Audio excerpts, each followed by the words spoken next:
Hi, everyone. Welcome to what's going to be another really interesting, unique Beit Abulafia. Jason Kaplan is here with us. We also have the incredible, I'm so excited for this one, Chief Joseph and Dr. Laralyn from the RiverWinds. We're going to hear all about them and their connection to Judaism and about their tribe in general and Israel. So many things that we're going to cover. So I wanted to thank everybody who's here with us right now live. And those who are going to be joining us later when this is streamed out. What I love about having these on Sundays is that I really feel like we talk to amazing people like we have today, and it sets us up for a really solid week of light and positivity and growth. So I'm really excited to get this kicked off. So Jason, hello, welcome, thank you. And Chief Joseph and Dr. Laralyn, welcome to y'all as well. Thank you. Thank you, Shoshana. Thank you for hosting. This is a very exciting talk because there are many positive things to the internet. One is that looking on Instagram, I saw the RiverWinds talk about pro-Israel sentiments from a Native American perspective. I thought, this is fantastic. Can I reach out to them? Maybe they'll write back. And they did. We had such a warm and welcome conversation about so many things that we'll cover today. So I don't want to delay it any further, but I do, as we typically do, is give the background. I'm reading from Firekeepers International, their organization. And it says Firekeepers International is committed to helping preserve First Nations and Appalachian heritage life skills through public education efforts to revitalize and safeguard Indigenous and family homesteading traditions. There's also disaster relief. We provide aid and relief as experienced and trained disaster relief workers.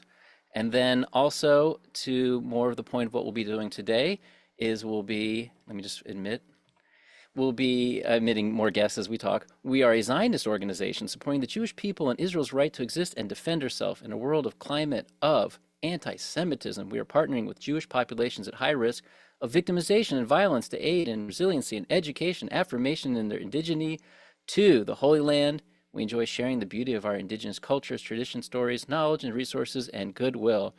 And on the website, it says, I want to hear more. So here we are to say, I want to hear more. And Chief Joseph and Dr. Laralyn, we are so honored. What a blessing to have you with us today. Yay. Thank you for having me. Good. Okay, we're going to jump to you guys in just a minute, but I want Jason to give us just a little bit more background before we ask y'all some really amazing questions. There's so much to unpack, so I want to make sure that we get to it. So Jason, if you could just quickly, you just shared a little bit about how you connected them. So what were those beginning conversations or emails like when you reached out? And then I have one more question before we dive into some more interesting topics. Okay, yeah, we got on the phone and I just said this is my connection to Rabbi Abraham Abulafia led me to really talk to a lot of different religions and cultures, and you have the Zionist approach. So, what is it in your traditions that we're going to hear about on this program that you find are similar or connect us? So we had a long conversation about that. It was incredible. And that's how we got started. So really, it's all of my connection to Abraham Abulafia just keeps giving me more tools to build bridges, and this is another example. Okay, amazing. So in just a minute, Chief Joseph and Dr. Laralyn, you're going to share more about your background and your tribe, some general information before we deep dive. So Jason, set us up because we've had a wonderful Native American conversation before with LaDonna Brown from the Chickasaw tribe. And that was incredible and enlightening and all of the positive things. So tell us how our conversation now is going to be maybe slightly different from the one that we've had with another tribe. Well, briefly, LaDonna Brown was incredible from Chickasaw, which is close to Memphis, Mississippi area. And then she actually shared a lot of things about the way her tribe traveled and a lot of their stories and connection to the land that really resonated with us on the call. And then a lot of the songs had very similar chants and symbols of Judaism with a Yah and then with a way, and it was incredible. So people can see that on the website. But today we're going to go, I think, even deeper onto that particular topic of Native American leaders who feel this direct connection to actively supporting Jews and Israel today. So it's going to be very unique, and can't wait to hear more. Yay, me too. So let's do that. Hi, Chief Joseph and Dr. Larlin. Give us a little bit of context, a little bit of background, some foundation of your tribe and how, what is the culture like, how y'all came about. Give us like a high level about your rich heritage as Native Americans.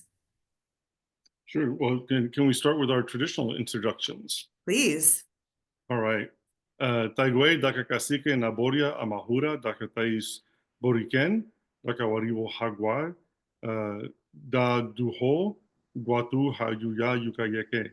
Good day. My name is Chief Joseph RiverWind. I'm of the Arawak Taino tribe of Boriquen, also known as Puerto Rico.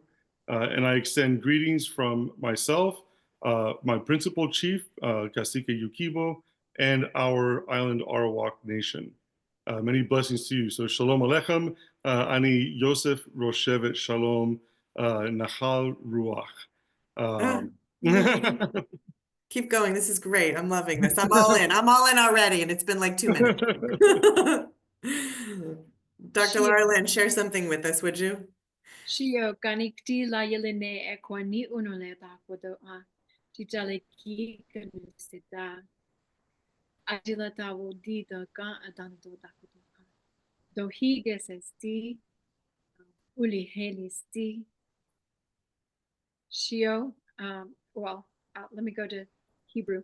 Shalom, Anochi Laralyn, RiverWind, Shagara, Georgia Tribe of Eastern Cherokee. Hello, my name is Dr. Laralyn RiverWind. I'm the ambassador of the Georgia Tribe of Eastern Cherokee, located out of Cumming, Georgia. And my native name is Firehawk, who soars with the Great Spirit. And I extend my peace to you, Shalom Aleichem. And I welcome those of you who are in the United States. I welcome you to the land of our ancestors. And thank you for having us. Yeah, this is beautiful. I am feeling warmly receiving the blessings and warmly sending them back also. So it's going to be a lovely love fest, is what I'm predicting. This is amazing. No, this is beautiful. Give us a little bit of information about how you guys ended up with this love for Israel and how Hebrew came into the whole thing. Obviously, we know that it's the language of the Jewish people, but it's quite difficult to take on a new language in a totally different alphabet. So give us a little bit about y'all's connection to Israel and then talk to us about Hebrew. I'm so intrigued. Well, where do we begin with this journey? Right. Well, my tribe in particular, the island Arawak, we're most commonly known as Taino. We're the tribe of first contact. In November 19th, 1493, the first contact occurred between the native people of this continent and the B'nai Anusim. Wait, did you say 1943? I think you meant a different year. November 19th, 1493. 1493. Yes, 1493. That was the first time that B'nai Anusim, which were Spanish Jews that were being expelled from Spain, landed on our island. And this was the first encounter between the people of Israel and the indigenous people of Turtle Island. And many of them saw what was taking place at the hand of the colonizers, of the conquistadors. Much of the atrocities that they saw happening to us, they had themselves witnessed or survived themselves, or if not family members, which resulted in several B'nai Anusim actually going into the mountains and joining with our people and fighting against the first colonization and the first wars against colonization that took place in the Americas. So there's a very deep connection between our tribes there. And as a result, many people in my tribe particularly have Sephardic DNA as well as Native American, but many of us don't know it. Like I didn't know it until much later in my life, even though I remember my first Passover Seder with a classmate. I think I was in 5th grade. She led a Passover Seder, and then my grandparents' best friends were Jewish, and we spent. He was raised by his grandparents. Raised by my grandparents, and so I had that exposure, but never any idea until I did my DNA about the Sephardic story that my people carry. And it's been very fascinating since then, especially seeing the traditions and customs that we have that are very similar, if not identical, because we're both tribal indigenous people. And I think it's the same with your people. So we have both a personal history and a tribal history with the Jewish people.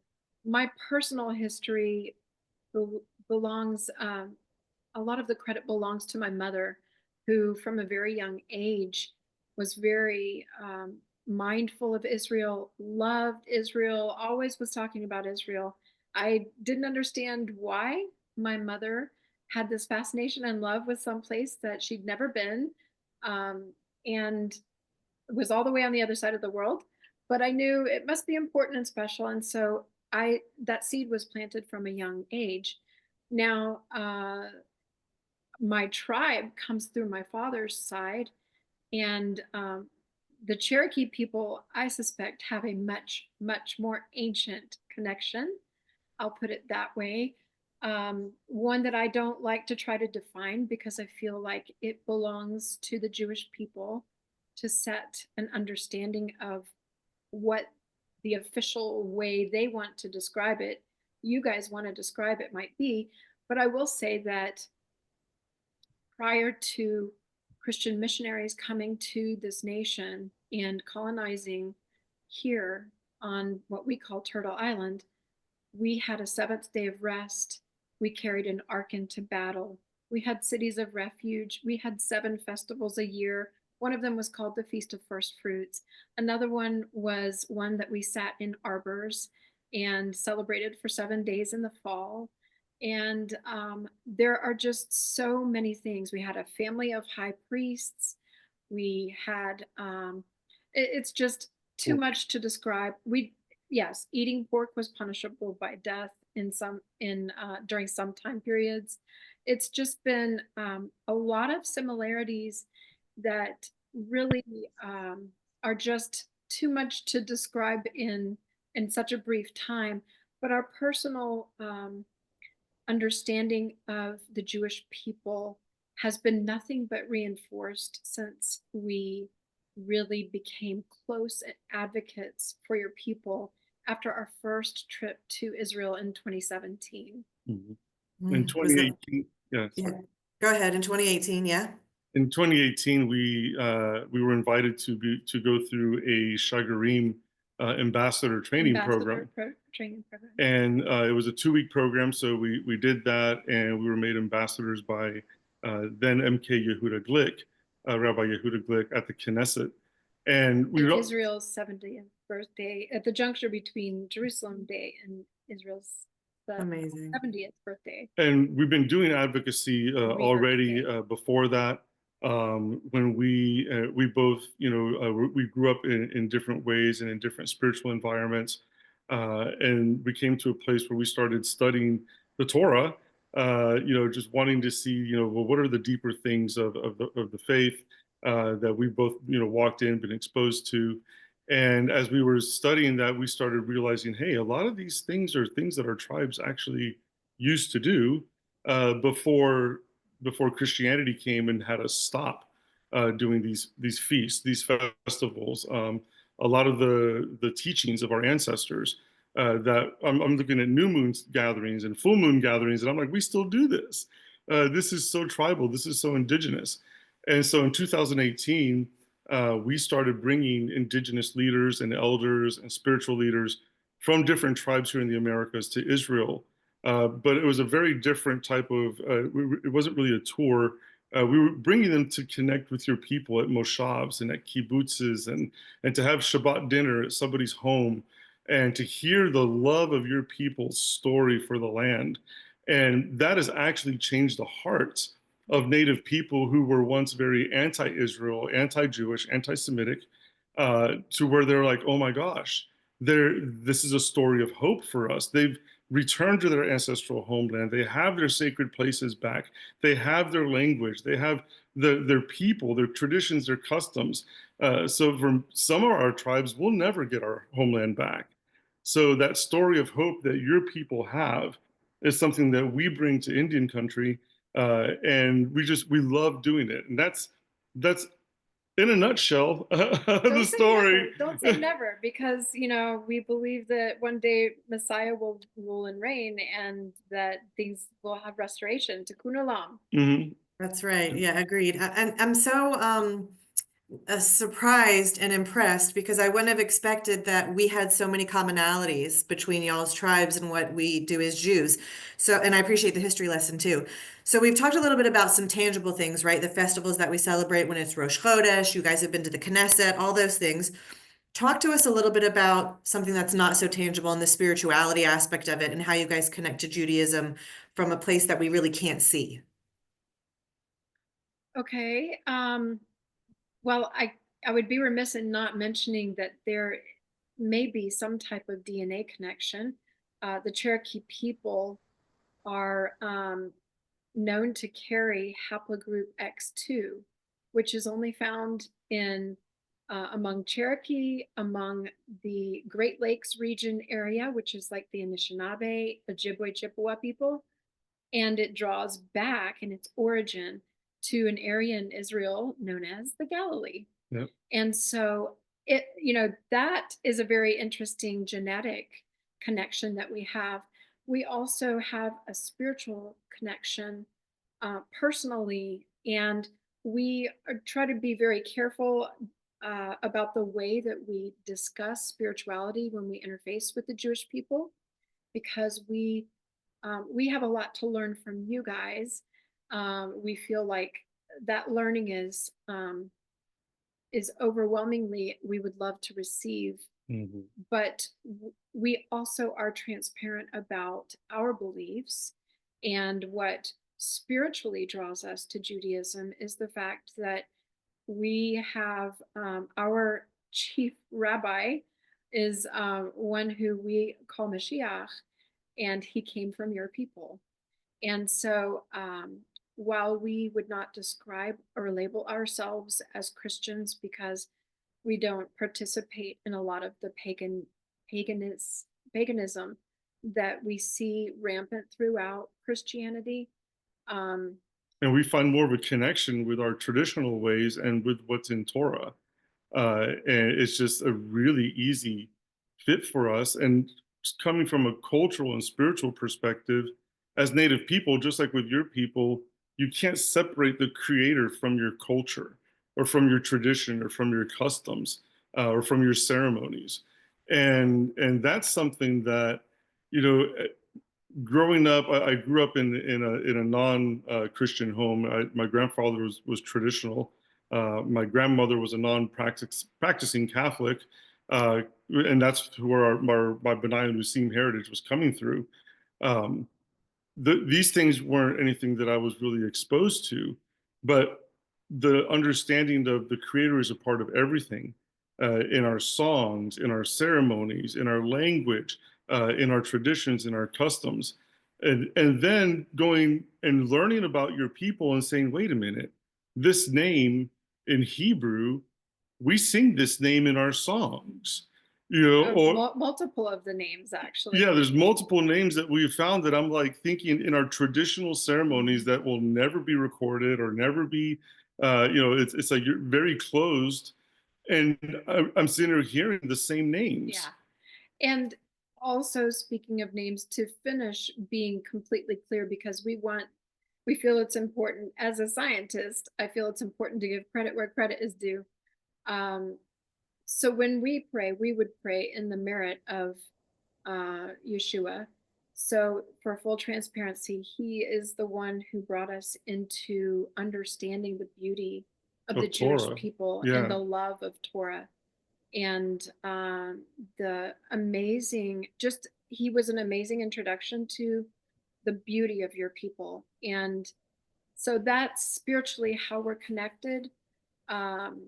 And we just kind of hang around on the outskirts of your people and enjoy the amazing Tikkun Olam and the beauty of the character that has been developed over your people for millennia. It's so nice to hear such nice things said about what we believe of our faith and our spirituality by other people who didn't know it as much before. And as y'all have been learning stuff, realizing how much it connected with y'all too. So I feel like it's a twofer, and it makes me really happy to hear such like beautiful words from somebody not in our community, but y'all know so much, and you can really see the beauty that we feel every day in it, and that you were drawn to it. Okay, so that's Judaism part. Let's talk about Israel a little bit more. And then Jason, I want to bring you back in for a Beit Abulafia question. You mentioned a little bit about your first trip to Israel. Tell us there and back in the States in Puerto Rico, what is it that y'all do, your pro-Israel activity, and how is it that you guys are supporting? And it could just be conversations like this, right? But perhaps it's other things that y'all are able to do too. Well, for the longest time, as a nonprofit, we really have a threefold purpose, and that's advocacy, resiliency, and recovery. Is what Firekeepers International does. And this falls under the realm of advocacy. And we've been doing advocacy for Israel already before, recognizing and affirming the indigenous identity of the people of Judea, of the people who've returned home. And we've seen just through social media and propaganda, we call it drinking the colonizer Kool-Aid, all this anti-Israel, anti-Jewish, calling you settlers, calling you colonizers. And we're sitting here going, yeah, you're not a settler of your own land. You don't colonize your own land. This is your ancestral homeland that you've come back to.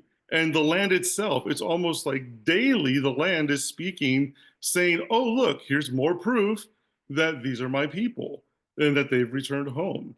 So there's something key that happened in our organization, which is a charitable organization, by the way. It's not a religious per se organization. When we were in Israel in 2018, we very distinctly, like the veil to the spirit world is so thin in Israel, and I love that. Yeah, when Native One of the people go reasons I there, love it's to so go. supernatural. So when we went, we heard Creator very distinctly say, my people are not ready for what's coming. Prepare my people for hard times. And the next year, COVID came out. Then that completely changed the trajectory, the mission and purpose of our organization. And we began to really delve back into refining and reviving the survival skills of our heritage and our people. Mm-hmm. And then we were back in the Holy Land. We've made, I think, 8 or 9 trips. We were back in the Holy Land in 2023, just a few months before October 7th. And again, we were telling the Jewish people, something is about to happen. I'm so sorry to be the bearer of bad news, but something is coming and you need to get ready for something. And so then October 7th happened, but it's been this pattern of here at a time when human beings need these skills, I believe, more than ever. We're losing just basic survival skills that everybody would have had growing up. This is part of what each generation would learn from their parents. How to cook, for example, how to make fire, how to make a structure if you have to sleep out in the wilderness for some reason. And many people who are watching this from the city might think, when would that ever happen? But every generation every Jewish generation has had to go somewhere out through the world, has had to go through something like this. And it should just be a part of what we are teaching our children as just part of resiliency. Which is part of our another deep connection that we have is that, even though the Native American Holocaust began with our tribes 500 years ago, your people have had it worse for thousands of years.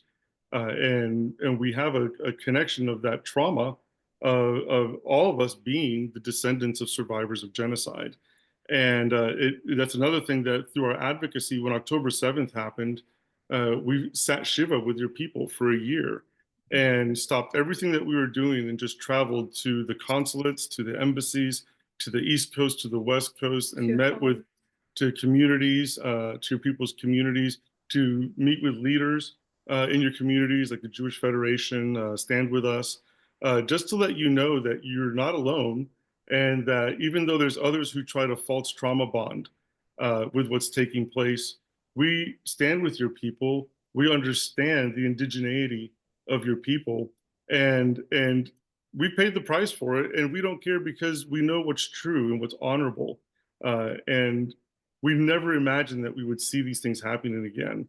But one thing is that through music, through sound, when Mr. Kaplan reached out to us and told us about what he's doing and the project he's working on, I was like, this is incredible, because like in our traditional stories, in some of the stories, the creator made everything through sound, and through singing, through music, through sound, that vibration can bring healing, and it can bring connectedness. It can bring people together. And that's something that we find that's amazing. It's part of our recovery work, where we use some of our people's traditions, our customs, For example, our storytelling. Maybe if we have time, we'll do like one of our flute and drum songs. That's for helping to produce healing and resiliency and just a release. And I'll just give you this little tidbit before I'm sure you're ready to move on to the next question. But we have something in the works for the Jewish communities out there, and that is a one-day healing kind of workshop or experience where we go and interface with the Jewish community, and we do advocacy, resiliency, and recovery. And part of what we use is our traditional stories, our songs, meditation, encouraging words, slideshows, and presentations. And we're developing that with a council of Jewish people so that it's appropriate, relevant, with heavy feedback from the community before we go anywhere with it, because we want it to be kosherized. That's amazing. Tell us what we can do to help. We'd be happy to, Yeah. support and PR and answers, like whatever you need. That sounds amazing.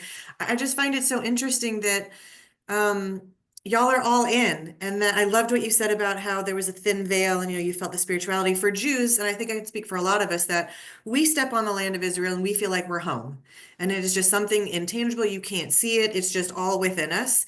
And I'm so happy that y'all also felt something so similar, and that you were listening to those voices that are really powerful. That's how we feel too. And I'm happy that that's how it all went down for y'all, and that y'all experienced a lot of what we feel also. And I'm also going to send you guys giant hugs for the support and the outreach and the truth that you are speaking about the land of Israel, which is right. I know it's a difficult time that we're living in, nothing like I've experienced in my life. So to hear that there's so much support from people like y'all, we're grateful, and it warms my heart. And so again, warmly received, and keep doing it. Thank you. Jason, so much. I have so many more questions now. We're going to get to more about music, like you brought up, Chief Joseph. But Jason, as we're unpacking all of this amazing things that we are learning, tell us how this falls into Rabbi Abulafia, and then our specific program as well with Beit Abulafia. Well, I mean, this is the invigoration, I would say, of the spirit. When October 7th happened, it was a shock. From what I knew of the region, the attack wasn't so much of a shock, but the lack of world response was a shock. And then the marching for the perpetrators was a shock. So, I still feel it when I talk about it. That I was prepared for something that a radical Islamic group would do, and I was shocked that they got through to do it, number one, but two, that the world didn't say anything, and then the world started saying that we were committing genocide by defending ourselves. I mean, even Hamas in the past 2 weeks admitted they made up all their numbers, which we all knew the whole time.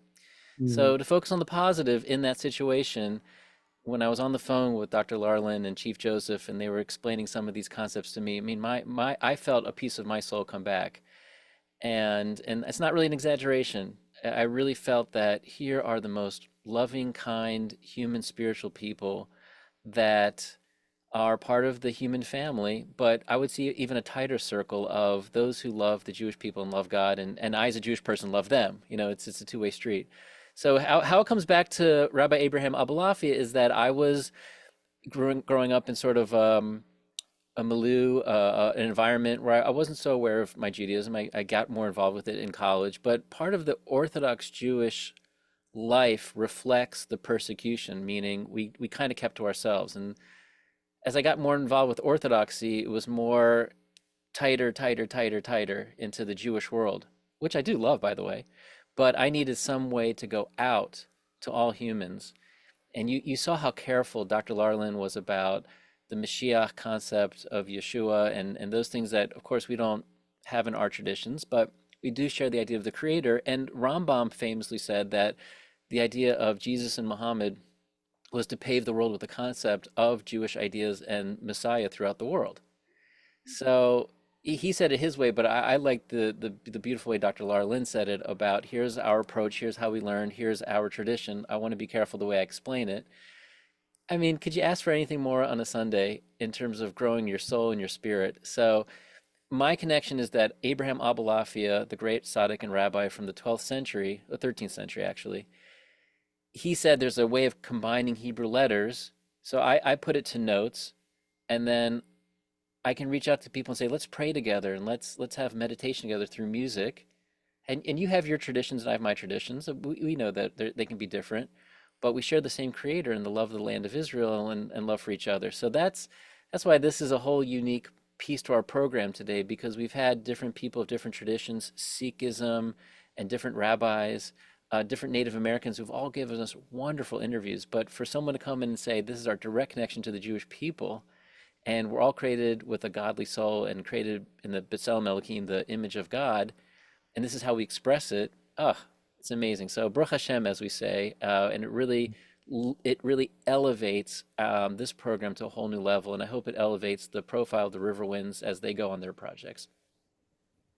Beautiful. Yes. So I want to talk a little bit more about that, Jason, what you said at the end about elevating RiverWinds, because y'all have shared, Chief Joseph and Dr. Laralyn, you've shared amazing things that you have done for our people and for Israel and your own community. But what can we do? How do you see the Jewish people as partners with y'all? And what is it that we could do to support y'all? Well, thank you for asking that question. That is something that our heart is to be able to, just like when you read in the Torah, when Yithro and Moshe came together, you have these two chiefs of these tribal nations, and they came together and came up with incredible answers for the future. And I think that there's things that we can bring to the table. I know one of the things that, even though we brought up where we are spiritually, please understand that as an organization and nonprofit, and all of our friends in Israel know this, we're very much against proselytizing your people. We, as Native people, that's just not in our tradition. We believe that we respect one another's walk. That being said, what can you do to help us? Help bring us to your communities to teach, to share these things from our traditions and from our customs and from our culture in a very safe space of interchange between our tribes. Honestly, I hear this question a lot from your people. And since October 7th, it's been really hard for me to answer that question, because I just want to keep saying, well, you do what you guys need to do for your people.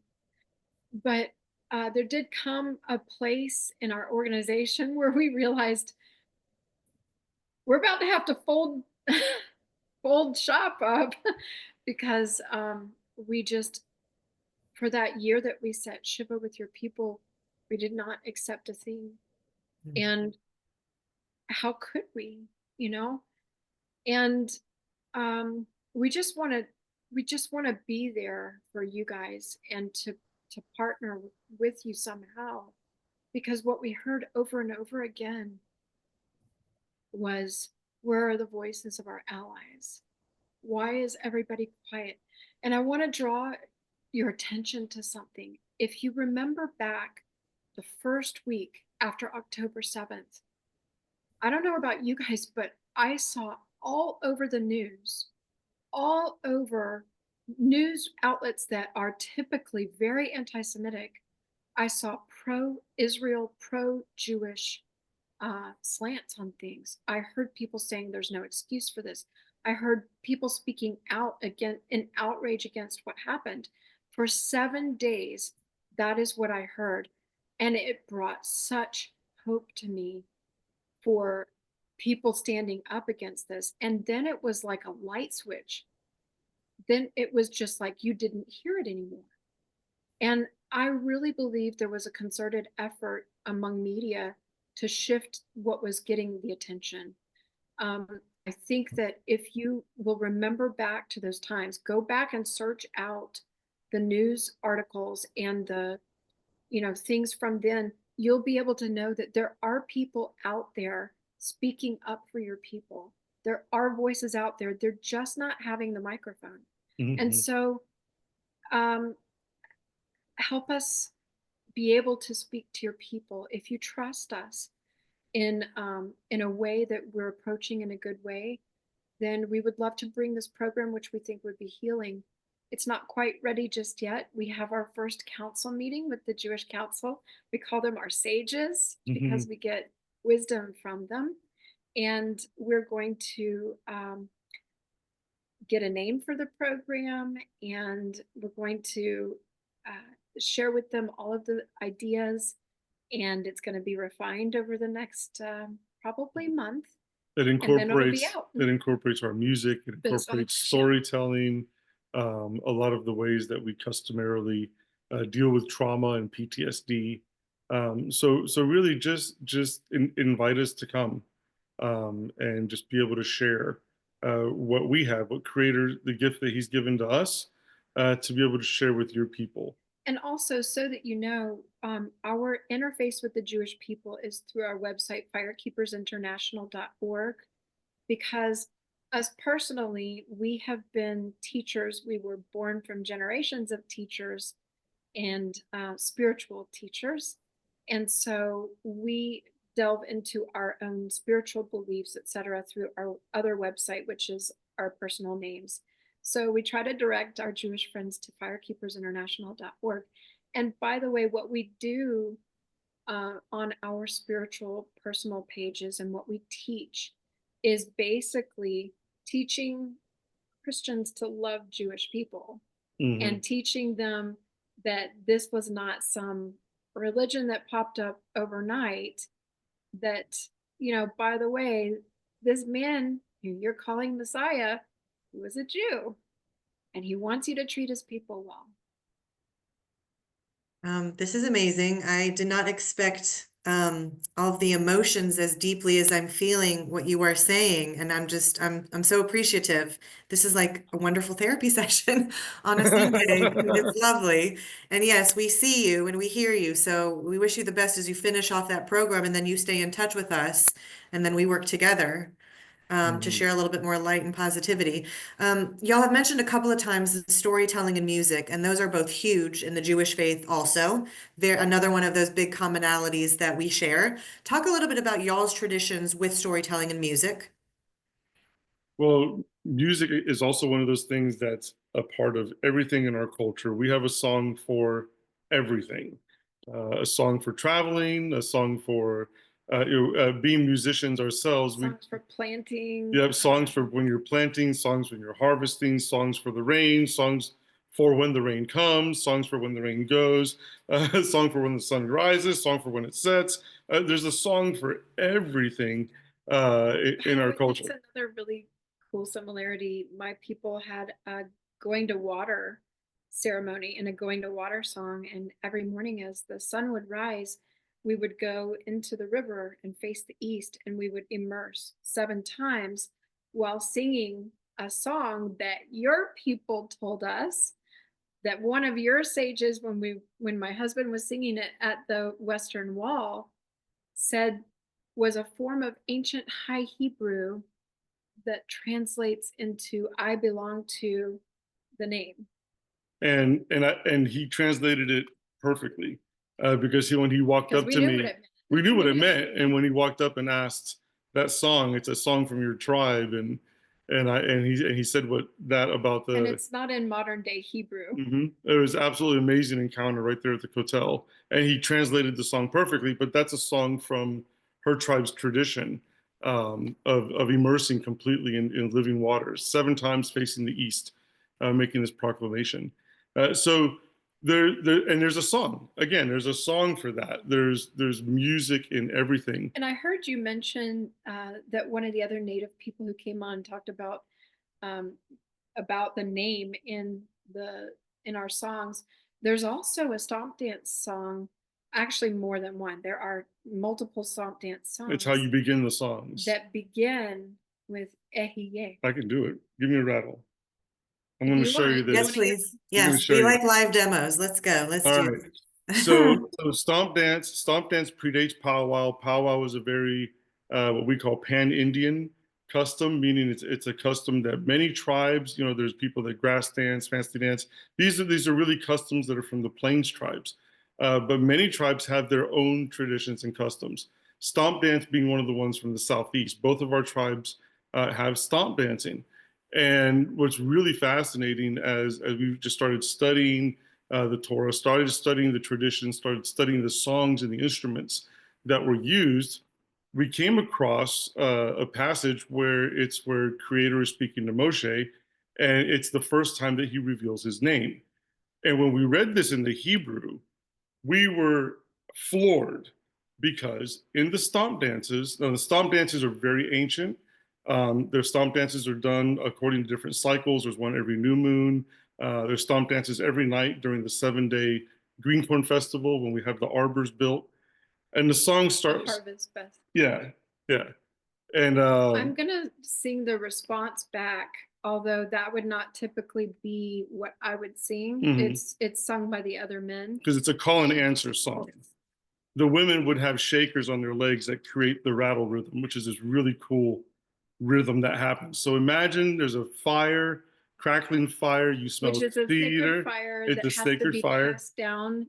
You can't bring in outside or strange fire. It has to be from the sacred fire. It's a legacy fire that goes back. You can trace that fire back to the original fire. And it's nighttime, clear sky, fire crackling. You smell the cypress, the cedar, the sacred herbs that are placed in there, the tobacco, the sage. The dancers are lined up. It's man, woman, man, woman, man, woman. And the song starts like this. In a circle. Yeah. Oh, oh, oh, ah. Yeah. Oh, ah. Hey, yeah. Hey, yeah. Hey, yeah. Hey, yeah. Hey, yeah. Hey, yeah. Hey, yeah. Hey. Hey. That's how these ancient ceremonial songs start. That's the summoning part, the beginning. And when we read in the Hebrew, Ehyeh, Ehyeh, as the name that Creator gave to Moshe, our minds were blown. We were like, oh my gosh, we sing this name in our most sacred songs, in our most sacred ceremony, during our most sacred times throughout the year, is when we sing this song. And it's actually the only times that we sing these names in our songs. So when a rabbi once asked us in Jerusalem, how do you Because know? the new moon is sacred time. Yeah, a rabbi asked, how do you know that you're praying to the same God as us? How do you know you're praying to the God of Abraham, Isaac, and Jacob? Because we've kept his name in our songs, his names in our songs. And so many other things. So it's like there is a deep connection between us. And, our elders, we call ourselves First Nations. Predominantly, many tribes call ourselves First Nations now. But our elders, I don't know if you know this or not, but when referring to the Jewish people, our elders call your people the First Fruits Nations. Or the first fruits of the nations. It's amazing. I did not, you are giving us an amazing education, and I unfortunately did not know most of this. So I'm grateful that y'all are here and that you are sharing and that we can get this out to even more people. If anybody was still questioning at this point our people's connections to each other, I think that's gone bye-bye with all of the evidence that you have shared with us about all these things that I wouldn't have even thought about, not just with the songs and the harvest and the moon, but just the words that we're sharing. I love that you guys have so many songs for all the things. We have a lot of prayers and blessings. Like when there's lightning, we say a prayer. When we are leaving the restroom, we say a prayer. So it's all the commonalities just keep spilling out. And I'm drinking this Kool-Aid that we're all making together, which is a good Kool-Aid. It's a good Kool-Aid. Right, yeah. It's all natural and organic. Juice. That's right. That's right. And we have a saying, like amazing encounters and things that you would never expect to happen in Israel. So your moment, Chief Joseph, at the Western Wall, that we would say Rak Israel, only in Israel would something like that happen. And it's beautiful that you got to experience one of those moments that we feel like we often have when we are there too. Jason, Chief Joseph was talking about, we had this beautiful demonstration with Dr. Laralyn about call and response, which is exactly one of the things that you do with ULR. So let's bring this back in and let's talk about music and storytelling and meditation from your perspective with what we've just learned from our new friends here. Well, I think it just goes to the heart of sounds become symbols and certain sacred sounds become sacred words. And it might be that it's in the spiritual world and great sages connect to it in Georgia or Puerto Rico or in Israel, or there was a sharing of ideas, you see that there is that commonality. There is that universal soul that we're tapping into through our minds or our souls, or we're sharing as different people. And when I was in summer camp in Maryland in the mountains, at the Catoctin Mountains, and I kept hearing these Native American songs in my head, and I would write them down and I would play them, and um, they just came to me, you know, and I would just hear them just taking a hike, and I just thought I was just gonna be a kid just taking a hike with my bunk, and I'm hearing these songs and I'm singing them to remember them, and I sent a copy to LaDonna, our first guest, and she said, "That's one of our songs." I was like, are you serious?" And I was thinking it made it sound like I was even afraid to send it to you because I didn't want to tell you it sounded like Native American. You know, I didn't want to presume anything. She's like, "No, that if I showed it to somebody, they said it sounds like you were sitting at one of our meetings." So it's just one of those things where there are these holy songs in the air, and you can tap into them. And the call and response is just this. It's just Vayedaber Hashem el Moshe. Hashem said to Moshe. Moshe said to Hashem. You know, we see that dialogue is the principle of human productive, positive relationships, and that's why this is such an important meeting with the RiverWinds, because again, a lot of the antagonism towards the Jews, people are not sitting down and discussing it. They're going out and covering their faces and just repeating things over and over again while they break stuff, and then people are like, "Oh, they have a point." No, they don't. They want to stop conversation. They want to stop dialogue. They want to stop the one flourishing democracy in the whole region. And they dress up like the Klan and they act like the Klan. And not that many people are calling them out for that. People say, "Oh, they have a point." No, they don't. You know, people who have a point, sit down, they make their point, and they discuss, and they talk about it, and then they listen to the other side. Dialogue. The dialogue that comes from song should be applied to human life, and we should be almost demanding it, that if people really have a problem with the world, sit down and discuss it. Don't go and mask your face and throw things at people.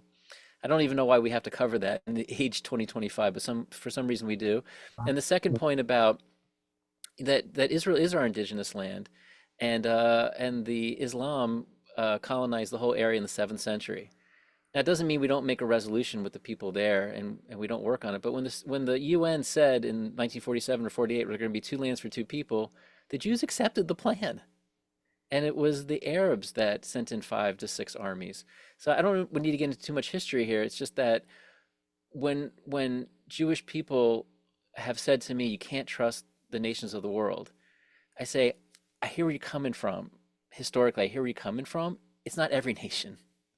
And I bet even those people, if you went back in time to those villages in the Ukraine and all throughout Europe, and you gave them education and songs of healing, and you did things that the RiverWinds are going to do, or you did a Beit Abulafia, I bet you could sway them also back in that time. Let's try and sway them in this time. So it's just not as bleak as sometimes it's portrayed. And we have to just, as Abulafia did, say that every human has a godly soul, and every human's from the Creator. And we're the Jewish people. We're chosen to announce that. We're not chosen to be some elevated beyond other people. It's not some ledge we stand on, or what do I say? Scaffolding? I don't know. It's not something you stand up on top of.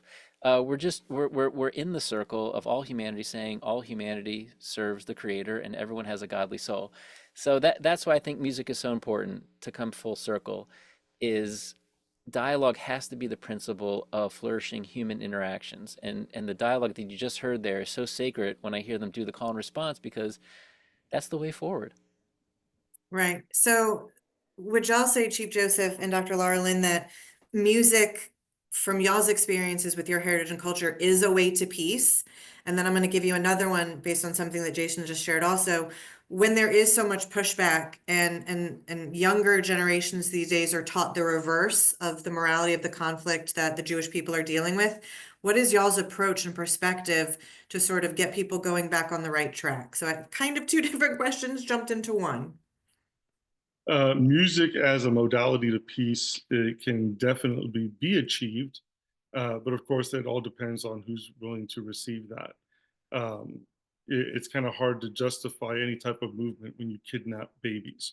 It's a difficult place to be. Can music bring peace? Can music bring some sort of bridge of understanding? I think it can.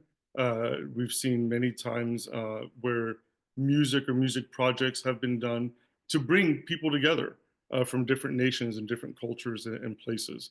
It's a difficult thing to do, but I think what matters in creators' eyes is, are you trying? Is this your calling? And are you doing that? Uh, our people use music. A perfect example for our warriors, as Native Americans. I'm an Army veteran and served my country honorably, and that's a tradition among our people. And so much so that as Native people, we have the highest volunteer ratio for military service in the United States, even when we weren't considered citizens, even when it was still illegal for us to sing our songs and do our dances and practice our ceremonies, we still served in the military. As a result, because of that high volunteer ratio, we have, World War One, World War Two, Vietnam, Korea, Desert Storm, Iraq, right? All these conflicts, all these wars. But when our soldiers who come back, our warriors come home, they're received differently than most soldiers, especially the Vietnam era guys, for a perfect example, who were spit on, called baby killers, received in a very awful, bad way, already amplifying and augmenting the PTSD they were already going through, not being welcomed. Our people use our songs and our ceremonies to welcome our warriors home. They deal with the PTSD, they deal with the trauma, they go through ceremony. All of this incorporates music because music is also healing. We believe it's healing to the spirit, to the soul, it's healing to the body physically, the vibrations, the energy. And then that warrior is brought out into the community where there's a huge feast where they're celebrated and they're given a new Indian name, a warrior's name. And to do that, it absolutely helps with the PTSD and the trauma. That's something that in American culture as a whole just doesn't exist. You get deployed, you come home, you get greeted on the tarmac by your friends and family and your dog, and it's back to work like usual. There's no ceremony, and music is ceremony, and it's the sound of the land. I love that you heard the land speaking to you, and it made me think of the verse in Job. I know she's bursting to say something. I'm going to stop. Where Creator says to Job, "Speak to the earth, and she'll teach you." And as Native people, Only if you read it in the Hebrew, though. yeah, we love that verse because we're like, we understand that. Yes, this the sound of the land, sound of Creator's creation. I would say to the answer about music and peace, music can help bring inner peace. And however, I would not say that music can bring world peace. I would love to be proved wrong. And let me put it this way, I think it could be a great aid from Mashiach. When Mashiach brings world peace, he might do it through music, among other ways. But I do believe that there is light and there's darkness, and that music, there's actually a man who made something that hooks up to Bose speakers that turns music sounds and frequencies into light. And so, yes, you can use music to bring light. However, there will always still be darkness that's out there. And sometimes you just need a Yael. Y'all are fun. I would like to. Peace. Yeah. So then is music one of the ways in which we can reach maybe some of these younger generations who are misinformed and not educated on really what is happening in the true conflict here? And what are some of the other means that y'all might consider? So traditionally, always we refer to our elders, and there is still that in some circles, for the most part, among many tribes, that respect for an elder and their wisdom. Unfortunately, that's kind of starting to change. We're seeing our traditions and customs change. Unfortunately, because our culture is being politicized, and when our culture and tradition gets politicized, we've seen things that would have been unheard of 20 or 30 years ago taking place at a gathering or a powwow. And I'm not saying that to belittle our people. I'm just saying that in that there's still things in place that we can go back to, and that's the pillars of our elders. So regardless of what social media gives it to us or what have you, a perfect example is among my own people, I'm loved, I'm hated. But at the same time, I'm respected because of my title, because of my appointment as a cacique, as a chief. Because of your character. Yeah, and so there's still peace that's able to be attained, even though there's differing views, and that's actually part of our core among my tribe traditional spiritual beliefs, and it's called Nakan, which is a balance, walking in a balance, living in a balanced way spiritually. Um, I do think that music can be a wonderful tool for aiding in reaching younger generations. It probably isn't going to come through somebody in my generation, though, because I'm in my 50s. And I think that app, that filter that's supposed to blur the background, is doing some good on my face, too. But but when we look at music as an aid, it does plant some amazing ideas in the subconscious, and it has been used for evil, and it can be used for good. Mhm. So if you have the right conduits, if you have the right champions helping to bring truth and light out there, then yes, I believe it could be a wonderful venue avenue. Mhm. Everything you are saying is really resonating. And the more that we talk, this happens a lot when we do conversations like this, that we have people who are just from different walks of life, totally other countries, different faiths. But when we really start having these open dialogues, like Jason was talking about, it's so cliche. We do have much more in common than what separates us. So I love that we're giving people the opportunity to see that, yes, we may have different heritages, but really there's a lot that we both do together that we can offer other people. And I think that's beautiful. And I'm so glad that you all have shared all of it with us. Also, you look fantastic, Ambassador Laralyn. I was going to fangirl out for a minute because all of the outfit is working and it makes me very happy. You look fabulous. It's beautiful. Tell me about it. My father made it. He knows. It's beaded. Yeah, it's beaded, Wow. and it looks. You know, some people might call it a flower, but I think it reminds me of It's the Magen the David. Magen It David. totally does. And I thought you were going to say Jewish star and you didn't. And you surprised me again by saying Magen David. And I'm like, who are these people? This is amazing. Well, Thank you. really love the Hebrew language. We've been studying Hebraic things for about 2 decades and really got deeper into the language, I guess 5 or 6 years ago I started.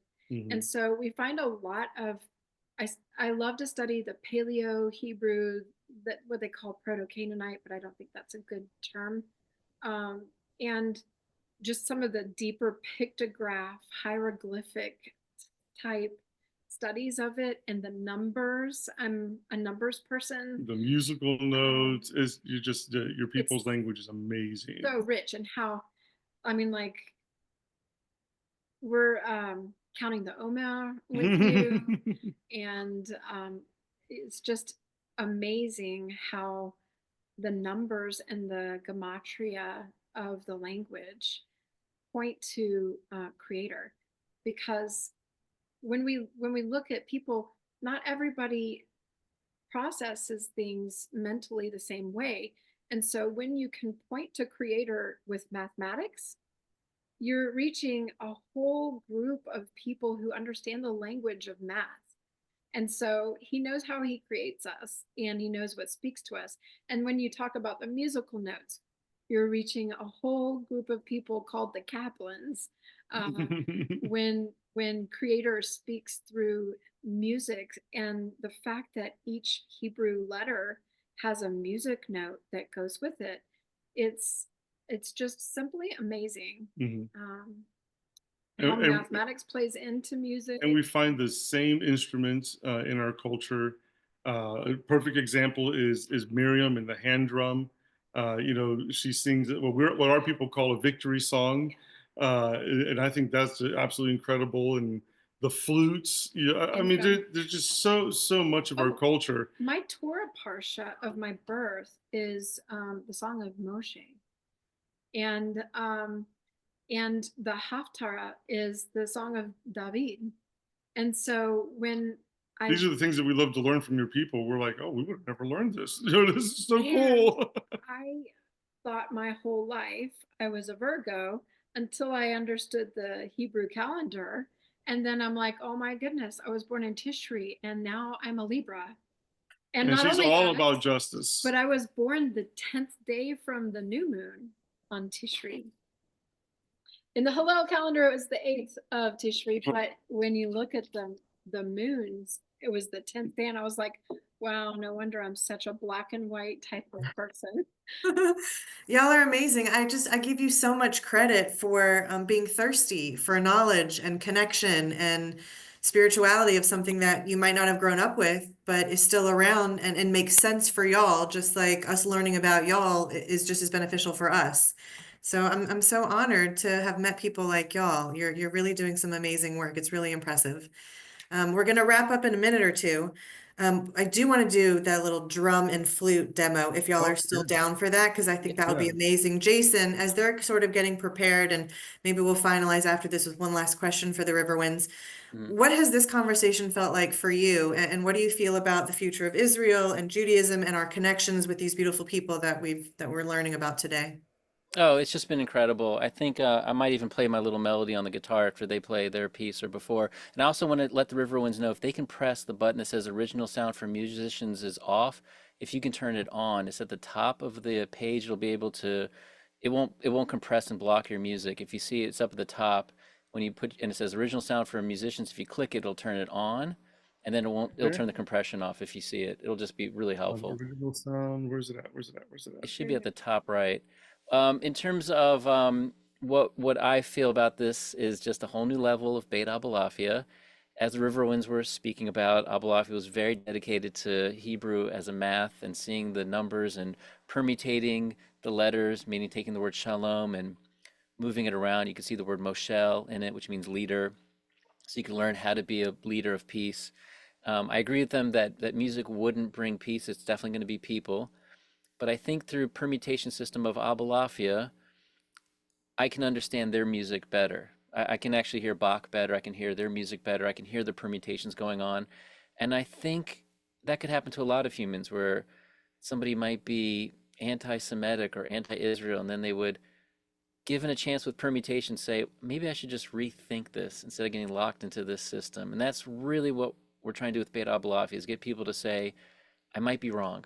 I might be wrong here. And I got to rethink this. Just as they brought native indigenous people to Israel who said, oh, I didn't know anything until I came here, and the spirit world is much more, Hashem's presence is much more readily available then. So it just gives me tremendous hope. Here in Memphis, we have the Memphis Friends of Israel. We have many Christians gather with us. We had 300 people for a prayer dinner together. And I've done my best to reach out to Mormons or Sikh Indians who not necessarily have been invited in the past or just hadn't been thought about. And then I would love to bring the Riverwinds to one of these gatherings and other Native Americans. So that which is pro-Israel is really just pro-human. And it's about dialogue and discussion and respecting the individual. And on the other side, I've met people that have criticism of Israel, but they accept our right to exist. That's fine. But the trend is not to let us exist and not to let us be here. And then to say that somehow that's an act of justice, they need to stop being brainwashed. Just full stop. And I think music would be the first sort of piece, foot in the door, crack that first opening. So what I think I'll do is I think I'll just play my melody very quickly for the Riverwinds, and then I'll ask them to play. Did you happen to see that musician piece come off? Did you see that on your? Okay, great. All right. So this is a little idea from Maryland, Catoctin Mountains. It sounded like this.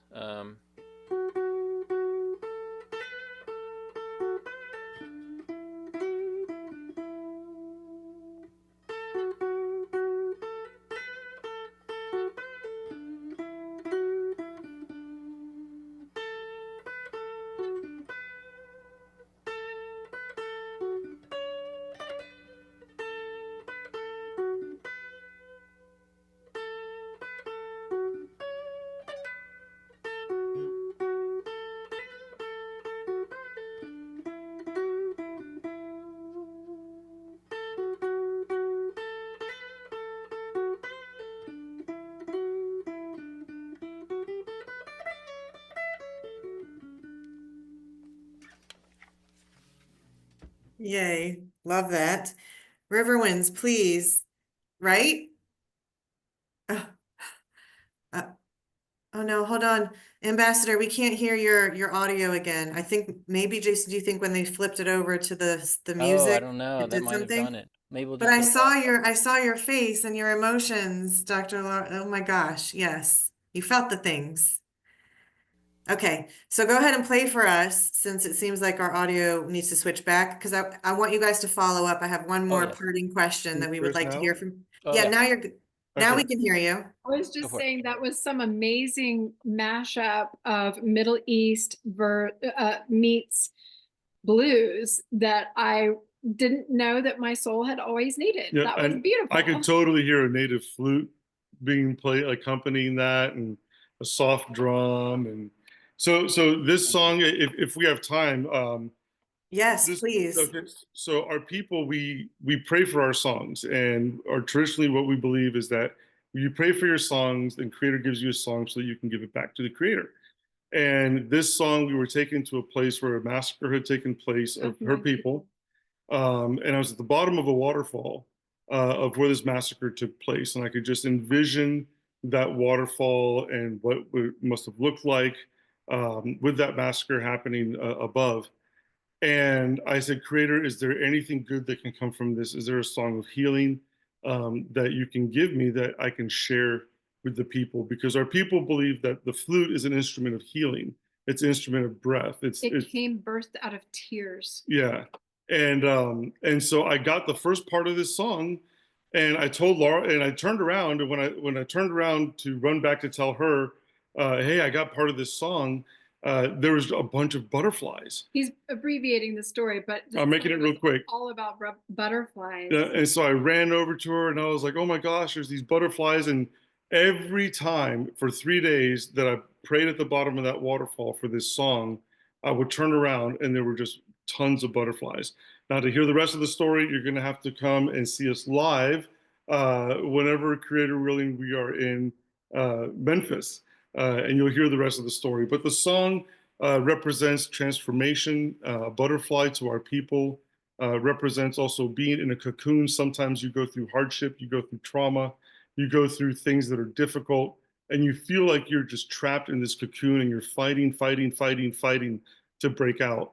But understanding that if you were to be taken out of that cocoon too soon, that worm, that being will not be transformed. It won't change. It'll die in the cocoon. And just like Isaac, or just like Jacob, Yitzhak, um, uh, just like Yaakov struggled and wrestled, and ended up with a broken hip. There's that struggle that the butterfly has that that helps the wings become strong enough for it once it's out of its butterfly shell, its chrysalis, to be able to fly. And so this is a butterfly song. It's on one of our albums. On Journeys Through the Mist. It's called Tanama's Release, and we'll do just a few short bars of it. So as we do this, just close your eyes and let the music and the sound take you away.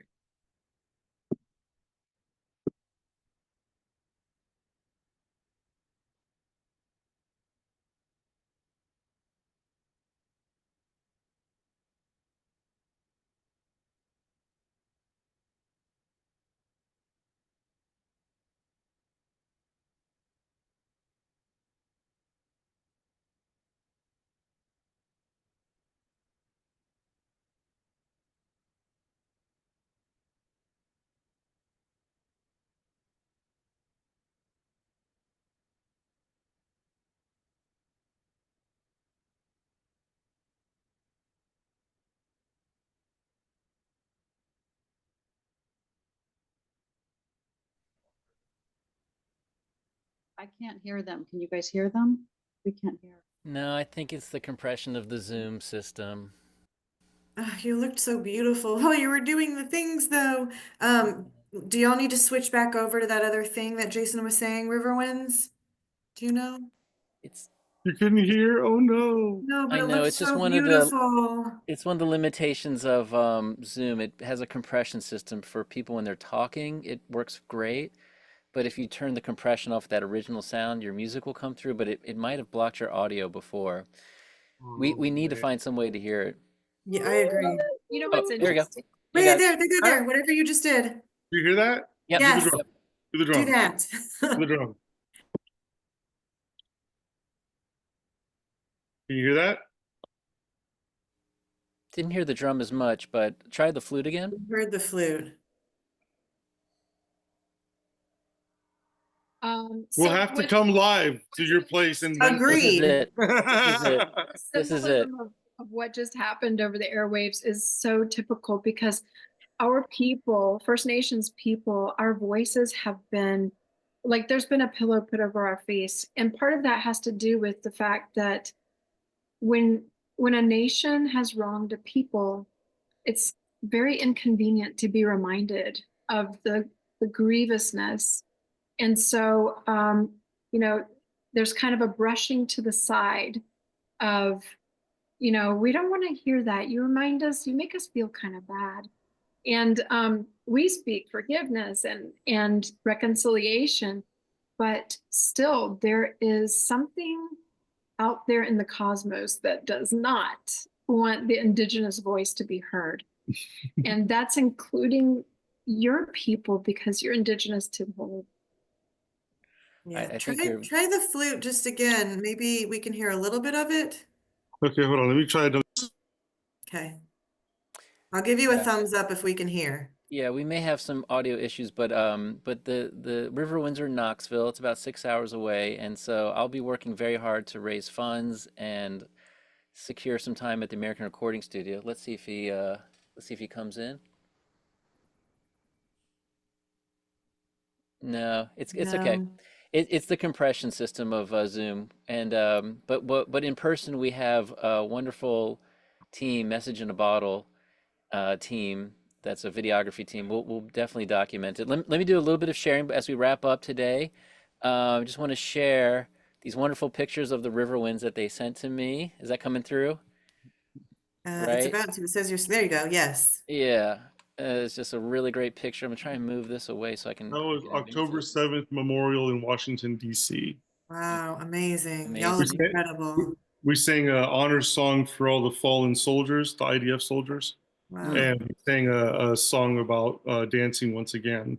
Mm, Uh, so that's Let me see if amazing. I can advance the picture now. Yeah, here we go.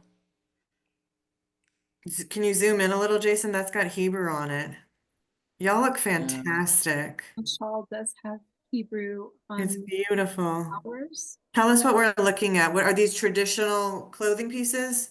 mhm. So that shawl, women use shawls when they dance, and the the material on that shawl I got in Israel, and mm, that was when we were undergoing trainings as ambassadors, and so And it says "V'ahavta l'reacha kamocha." Mocha, yeah, yes, that's I love beautiful. it. I Yeah. love it. We need more And of then that this is today from for the sure. flyer. Beautiful from the This flyer. this is and although I mean we my tribe uses the word traditional clothing kind of loosely they were pretty much naked yeah, we're people. island people and kind of ran around like not wearing really Barely anything. anything. So anything that we Mm. wear can be constituted as traditional. Got it. This is in front of the Israeli embassy, the consulate or the embassy in DC. No, Mm, this one's Yeah, the IAC. this is Oh this is wait, DC. yeah, it is. You're Mhm. right. So there were a couple of things that we did that had flags. One of them was at the IAC in California, but this Mhm. one he's That was saying is DC. in DC when we went to the Israeli embassy. Mm. That was yep. at a school in Jerusalem. It was a school for Mm. Orthodox children, and it was we They had have such. fake bread, these little 4-year-old Oh my babies. gosh, they're baby. They sang songs to Dyeing us, their own sheep Oh, dying it, and making yarn they out of it. served us the food. my It was so I'm just like, They're singing songs to us, and we're singing, you know, we brought them songs and they're singing us songs. It was so cute. So That's so special. beautiful. It's such a difference between what the children are being taught in Israel and what the children are being taught in other places. You For know, sure. it was such an incredible receiving by this Oh. school, by these kids. It was awesome. Y'all are incredibly special, and we are so grateful to have connected. So I want us together to continue to like spread all this light and positivity and truth. And your voices should certainly be heard, and we're grateful. Leave us, if you would, give us, some wrap up here about a message for the Jewish people and us working together and for, Israel forever and ever. Give us some parting words here, some hope. Really quick, sorry, someone asked a question in the chat about, can we see any of their music live, or do they have any other like Oh, recording You can find places? music on YouTube. If you look up The Blessed Blend on YouTube, you'll find we've got all of our songs on there. I think we have one song that has the word Yeshua in it, and that is about the Trail of Tears, called The Trail Where They Cried. So I think other than that, all of our songs are pretty safe for our, Jewish people. our second CD, Whispers of the Trees, that's actually our best-selling CD, and that's all instrumental. It's the harp, Native American flute, and nature sounds in the background. I'm not Beautiful. against that So one. when Jason posts this later, Jason can add links to all of those places because I want to listen to those, and I'm sure everybody on here now and later is going to want to also. So let's make sure that we Oh, get the cool. right links for those. But okay, give us some good hope here, some positivity to start our week off. So as you were saying that, I thought of another chief, another great chief, a war chief, Sitting Bull, where he said, "Let us put our heads together." I'm paraphrasing. Let us put our heads together and see what type of future we can create for our children. And he knew that he said this in a time where he knew that the impending end of an era was at hand, and that he was in there. He was that bridge in between these two things taking place in these two worlds. But with us, it's very different because we both come from a place of hurt. You've gone on your trail of tears. We've gone on our trail of tears. We've known our victories, we've known our defeats, we've known our losses, we've known our joy. And through it all, you've been able to keep your identity in who you are and your indigenous tie to an ancient homeland. And as indigenous people, when we see your identity being attacked, and that's one of the things that happened with us when colonizers came, they changed our names because you change a person's name, you remove their identity from the land. All these things that happened to us, your people suffered already before us. So know that you're not alone, that there are those of us who know your story. We see you, we hear your stories, we're standing with you despite what the world brings at us. We understand what it means for Indigenous people to stand with Indigenous people because we remember when your people stood with us during the civil rights movement. And we remember when your people stood with us during the colonization of this country. And we remember how you were there for us. And so we're going to be there for you. And when we hear you talk about your sages who have said, you can't trust the nations, don't trust the nations. Far be it from me to disagree with your sages. I agree, you can't trust the nations, but there are those, a remnant among us, that know and appreciate you and all you've done, and who will stand with you no matter what comes. There are those that did that during World War II in the Holocaust. And there are those of us who pray to have the honor to be the samech, the protective, supportive shield. And may we always have that honor to stand with you and to support your people in whatever way that we can, to be a voice, to be a smile, to be a hug, to be a light with you, and to be able to glean from the beauty of relationship with you. Y'all are amazing. Thank you. I'm trying not to like ugly cry because video, but those are beautiful. And so we are again warmly receiving all of those wonderful words, and we are sending our blessings and our hugs and our love back to y'all. And I hope that even though we have this shared similar trauma from our ancestors and our histories, that perhaps the next time we get together, it will be for simchas, which is for happy occasions and for celebrations. And so I hope that we can join in happiness together, and that we move past sort of this really scary, dark time in our lives. Jason, I'm sure you would join me in offering all of the good blessings and good vibes to our new friends here. Yes, thank you, Shashan, for hosting. What an amazing Beit Abulafia. Thank you for all of our guests. It's the most guests on, the longest that we've had. I feel like just 10 minutes has gone by, but we will need to go out at the top. I hope we do a second session, but I really pray we do in person here in Memphis or meet you in Knoxville. But I do want to say that as a blessing, that Hashem should protect you, Hashem should grant you, turn his face to you, and should grant you blessing and success. On behalf of just myself and my family and everyone here and all of our guests, you are a blessing. You're a living blessing, Dr. Joseph and Chief Joseph and Dr. Laralyn. And you're a living blessing, and it's just something that's just elevated my life, forever, just being on this session. I want to let everybody know, as I share the screen one more time, where you can find this video that we'll put up online. So this is the Universal Language Room, and under Beit Abulafia, we have the interview section here, and we've had our previous guests, and we'll have the RiverWinds up on here, and then anybody would like to get involved, we've met with the mayor of Shelby County and the mayor of Memphis's team, and we have about 12 programs around the world, and I hope we can get a session with the RiverWinds. Some type of universal language room or their program, however it may be presented.